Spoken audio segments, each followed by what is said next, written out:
Assalamualaikum students of class 5. How are you?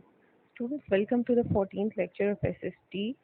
In the last two lectures, we learned something about the life in desert and forest regions. We learned about the kinds of deserts and the climate, the land and the vegetation or the plants that are tough plants that are found in deserts, and the animals and the people that live in deserts, the life of people. We learned about oases. That oasis is a place around which most of the people, the most of the nomad people, they start living in deserts. And we learned that why the human population of desert is very low. That was because of the lack of vegetation, less water, harsh and rough climate, and the undeveloped land. So today we are going to move forward with this chapter and learn something about a desert country. एक ऐसी country जो सारी की सारी desert पर comprise करती है. सो जब इस तरह की हम बात करें तो फ़ौरन हमारे दिमाग में सबके सऊदी अरेबिया का ही ख्याल आता है. द अरब स्टेट्स और सऊदी अरेबिया जो कि पूरा का पूरा एक डेजर्ट कंट्री है. So we are going to learn something about the people living in Saudi Arabia, the climatic conditions in Saudi Arabia, and the oil of Saudi Arabia that is making the country and the people living in Saudi Arabia very rich. They sell oil and they buy different things from the price they get of the oil. And the people who live there, the life of people, how is the life of people over there? So open up page number 18 of your books. Let us start reading about our desert country. Saudi Arabia is a country that lies almost entirely within a desert. Today, it is one of the most developed countries in the Middle East. सबसे developed country है ये आज. This has been possible because in Saudi Arabia, as in many other desert countries, there is vast amount of oil. मतलब जो Saudi Arabia की development की main reason है वो इसका oil है. Most desert countries में oil होता है ज़मीन के नीचे, जिसको extract करके ये लोग use करते हैं और उसको सेल भी करते हैं, और उसी की प्राइस से सारी कंट्री में डेवलपमेंट होती है. So oil is the source of energy for industry, transport, power. Everyone needs oil. सारी कंट्रीज को ऑयल की ज़रूरत है इंडस्ट्री को रन करने के लिए, ट्रांसपोर्ट के लिए, पावर के लिए, हर चीज़ के लिए. तो वो सारे के सारे सऊदी अरब से इसको परचेज करते हैं और फिर अपने यूज़ करते हैं, और सऊदी इसकी प्राइस रिसीव करके और बाकी सारी अपनी ज़रूरतें उससे पूरी करता है. Saudi Arabia sells its oil all over the world. Sells its oil all over the world. With the money it gets, it is able to improve the life of the people. जो पैसे उनको receive होते हैं सऊदीया को अपना oil cell करने की वजह से, उससे वो सारी अपनी लोगों की ज़रूरतें, अपनी रोड कंस्ट्रक्ट करना, अपनी जितनी भी ज़रूरतें हैं सऊदीया के अंदर, बिल्डिंग्स बनाना, गवर्नमेंट की जितनी फैसिलिटीज़ हैं, हॉस्पिटल, स्कूल्स, वो सारे उससे पूरी करती है गवर्नमेंट अपने पैसे. In some parts of the country there is cultivation. कहीं कहीं cultivation भी है. मैं इसकी आपको पिक्चर दिखाना चाह रही थी. अच्छा, ये तो ऑयल वेल्स जो है ना, जहाँ से ऑयल निकाला जाता है और फिर उसको किस तरह पाइपलाइंस के थ्रू डिफरेंट जगहों पर ट्रांसफ़र किया जाता है, उसकी एक पिक्चर है सऊदी अरेबिया में.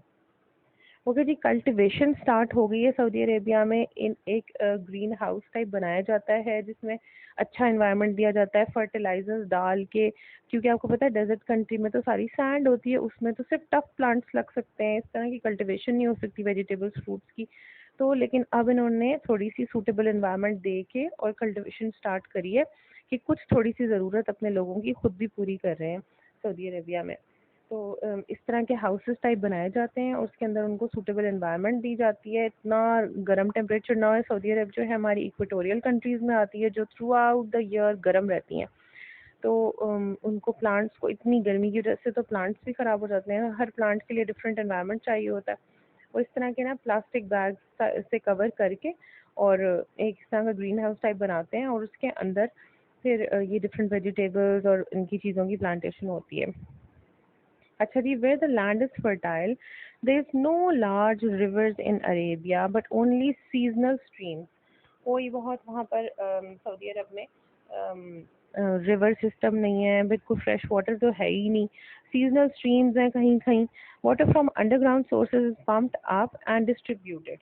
अच्छा, अंडरग्राउंड सोर्सेज से उसको वाटर को पंप अप भी किया जाता है. In other places salty sea water is desalinated. Desalination का क्या मतलब है? डीसैलिनेशन एक प्रोसेस है. आपको पता है कि जो सी वाटर होता है उसमें मिनरल्स भी बहुत ज़्यादा होते हैं और सॉल्ट्स भी बहुत ज़्यादा होते हैं. उसको ना कल्टीवेशन के लिए यूज़ किया जा सकता है, ना ड्रिंकिंग के लिए यूज़ किया जा सकता है. तो उसकी डीसैलिनेशन की जाती है. उस पानी में से जो सी वाटर होता है, ये जैसे डीसैलिनेशन प्रोसेस है, सी वाटर ओशन से लिया और लेके उसको, और डीसैलिनेशन का प्रोसेस होता है जिसमें आप सॉल्ट सेपरेट कर लेते हैं पानी से और फिर वो फ्रेश वाटर बन जाता है. और जो वहाँ सऊदी अरेबिया में लोगों के घरों में अवेलेबल होता है टैप वाटर जो वहाँ पर आता है, वो यही सी वाटर है जो डीसैलिनेट करके भेजा जाता है, जिसको वो सैनिटेशन के लिए यूज़ करते हैं, वॉशरूम्स में, बाथिंग के लिए और सब चीज़ों के लिए, और इरिगेशन के लिए भी यूज़ करते हैं, क्योंकि सॉल्ट वाटर और मिनरल वाटर जो है वो इरिगेशन में भी नहीं यूज़ हो सकता. तो एक ये प्रोसेस है. और ये एक्चुअली सऊदी अरेबिया में इतना बड़ा प्लांट लगाया गया है जिसकी ये पिक्चर है कि जहाँ पे अरेबियन सी जो है उसके ऊपर लगाया गया है इसको. और ये डिफरेंट स्टेप्स में आप देख रहे हैं, इतने बड़े बड़े इन्होंने ये टर्मिनल्स टाइप बनाए हुए हैं जहाँ से सी वाटर एंटर होता है और फिर सब में से क्रॉस करता हुआ और एंड में फ्रेश वाटर बन के निकलता है. उसमें से मिनरल्स और सॉल्ट्स को अलग कर दिया जाता है और यही सी वाटर जो है ना फ्रेश बना के और फिर ये वहाँ पे सारी सऊदी स्टेट्स में घरों में प्रोवाइड किया जाता है. जो उनके पानी में टैप्स में जो पानी आता है ना उनके, वो ये वाला पानी होता है. लेकिन ये फिर भी ड्रिंकिंग के लिए सही नहीं होता, पी नहीं सकते इसको, बहुत सारी प्रॉब्लम्स होती हैं. तो इस वजह से ये सिर्फ उसको सैनिटेशन के लिए यूज़ करते हैं और इरिगेशन के लिए यूज़ करते हैं. ओके जी.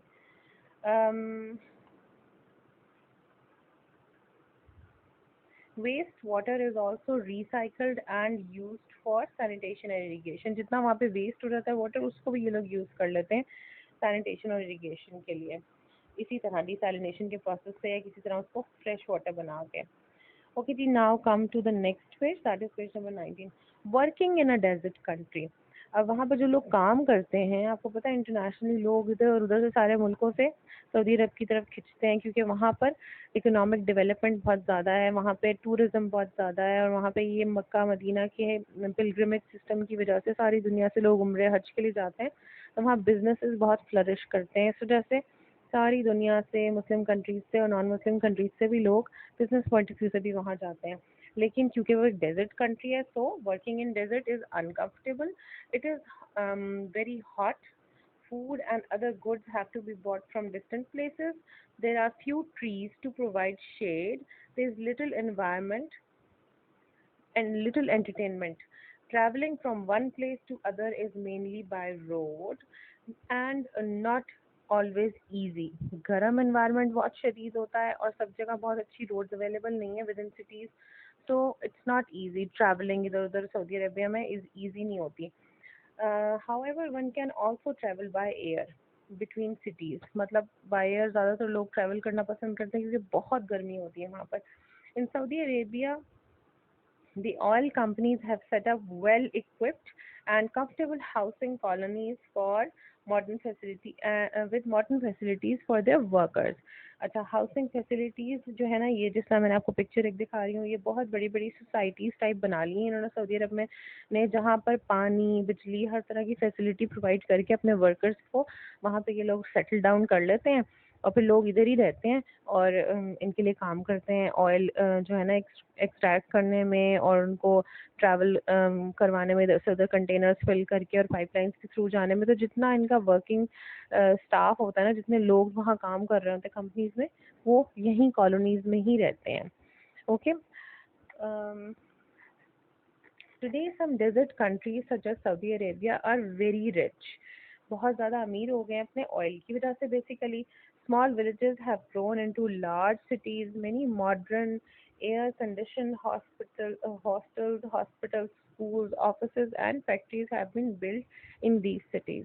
अब ये मॉडर्नाइज हो गई हैं ज़्यादातर सिटीज़ जो हैं. पहले तो ये डेजर्ट एरियाज थे, सारे के सारे कम्प्लीटली डेजर्ट था. बहुत सिर्फ नोमैडिक पीपल वहाँ पे रहा करते थे, वो भी ओएसिस के इर्द गिर्द, जिस तरह हमने पहले पढ़ा. लेकिन अब मॉडर्नाइज हो गई हैं, बहुत ज़्यादा फैसिलिटीज़ वहाँ पर आ गई हैं, टूरिज़्म इम्प्रूव हो गया है, बड़ी बड़ी बिल्डिंग्स बन गई हैं. सारी सऊदी स्टेट्स जो हैं उनमें आप देखें तो वो इसी तरह की मॉडर्न रोड्स और सब चीज़ें वहाँ पे अवेलेबल हैं. students, with this desert country, the topic of desert country, we are winding up the desert portion of this chapter, and we are shifting towards moving forward toward the forest portion. तो forest portion में क्या है जी, forest के बारे में बताया हुआ है। दो तरह के फॉरेस्ट हैं जिनको इन्होंने इस मैप में नीचे जो इन्होंने बताया है, इसमें एक लाइट ग्रीन में इंडिकेट किए हुए इक्वेटोरियल फॉरेस्ट और डार्क ग्रीन में इंडिकेट किए हुए इन्होंने टेम्परेट फॉरेस्ट। तो इक्वेटोरियल और टेम्परेट का डिफरेंस तो आपको पता ही है, हमने क्लाइमेटिक जोन्स पढ़े थे, ठीक है। तो जो इक्वेटर की जो लाइन है उसके ऊपर नीचे नॉर्थ पर और साउथ पर जितने एरियाज हैं ट्रॉपिक ऑफ कैंसर और ट्रॉपिक ऑफ कैप्रिकॉर्न के दरमियान जो पोर्शन है that is the equatorial region, ठीक है। इक्वेटोरियल फॉरेस्ट आ जाते हैं बिल्कुल इक्वेटर के आगे पीछे होते हैं, तो ये गर्म फॉरेस्ट होते हैं बहुत ज़्यादा, और यहाँ की वेजिटेशन भी ज़्यादातर टफ प्लांट्स ही होते हैं, ठीक है। और फिर उसके ऊपर जाके आर्कटिक सर्कल की साइड पर मूव करें और नीचे एंटार्क्टिक सर्कल की साइड पे मूव करें तो ये टेम्परेट जोन आ जाता है, ये वाला जो जोन है। तो ये जो टेम्परेट जोन है दोनों साइड से इक्वेटर के ऊपर नीचे, इसमें जो डार्क ग्रीन में फॉरेस्ट हैं ये सारे लश ग्रीन और बहुत अच्छे डिफरेंट ज़्यादातर रेन फॉरेस्ट में आते हैं ये। तो अब इनके बारे में थोड़ा सा हम रीड कर लेते हैं। At one time, many parts of the earth were covered by thick forests. एक ज़माना ऐसा था कि जहाँ पे बहुत ज़्यादा पोर्शन जो है ना दुनिया का वो थिक फॉरेस्ट से कवर्ड था, बहुत ज़्यादा फॉरेस्ट थे। But only a few forest remain today, लेकिन अब बहुत कम रह गए हैं। और क्यों कम रह गए हैं? One of the reasons is that the world's population has multiplied many times over. हमारी पॉपुलेशन बहुत ज़्यादा ग्रो कर गई है। More space is needed for homes, farms, factories and roads. बहुत ज़्यादा हम लोगों को स्पेस चाहिए रोड्स के लिए, फैक्ट्रीज के लिए, फार्म्स के लिए। हमने पहले भी पढ़ा डिफॉरेस्टेशन की एक मेजर रीज़न जो है ना पॉपुलेशन इंक्रीज है, पॉपुलेशन ग्रोथ है, उसकी वजह से सोसाइटीज़ बन रही हैं। एग्रीकल्चर के लिए ज़मीन को साफ़ किया जा रहा है लोगों के लिए, फूड सप्लाईज देने के लिए, और बहुत सी रीज़न है जिसकी वजह से फॉरेस्ट को कट डाउन करके वहाँ पे फैक्ट्रीज इंडस्ट्रीज लगाई जा रही हैं लोगों की पॉपुलेशन बढ़ने की वजह से। On the map below you can see the two main forest regions of the world। अब हमें अभी डिस्कस किया हमने, ठीक है, एक इक्वेटोरियल फॉरेस्ट और एक tropical forest. So you will notice the equatorial forests are close to the equator, spreading north and south of it to the tropics, while most of the temperate forests lie between the Tropic of Cancer and the Arctic Circle in the northern hemisphere। अच्छा जी, अब ये equatorial और temperate forest का difference एक picture में आपको दिखा दूँ। This is a picture of the equatorial forest. Tough plants होते हैं, बहुत ज़्यादा रेनी नहीं होता, सारा साल गर्म होता है वेदर, उसकी वजह से ह्यूमिड भी नहीं होता, ठीक है। तो ज़्यादातर गर्मी की वजह से सिर्फ टफ प्लांट्स होते हैं वो सर्वाइव कर सकते हैं, बहुत ग्रीन नहीं होते, पुराने पुराने ट्रीज ज़्यादा होते हैं और वो भी कोई बहुत हेल्दी कंडीशन में नहीं होता है। Now look at the picture of temperate forest. ample amount of water is available, lush green forest, बहुत different variety of plants, trees are available। इनको मोस्टली रेन फॉरेस्ट भी बोला जाता है क्योंकि यहाँ पे रेन भी बहुत अच्छी तादाद में होती है, पानी भी अवेलेबल होता है और बहुत अच्छे प्लांटेशन हेल्दी प्लांट्स होते हैं। Okay students, that is the end of our lecture for today.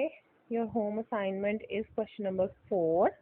How has Saudi Arabia become a rich country? To answer this, you will have to move to page number 18.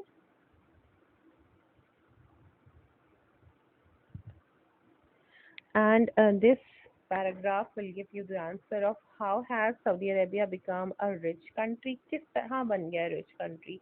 Saudi Arabia has become a rich country. This paragraph, okay, has become a rich country because there is a vast amount of oil available over there, and Saudi Arabia sells its oil all over the world, and with the money it gets, it is able to improve the life of its people and give all the facilities of electricity, housing, water, and a desalination process and everything with the money it gets from selling the oil. Okay, so you have to answer it in 4 to 5 lines. That is all for today. Okay, Allah Hafiz.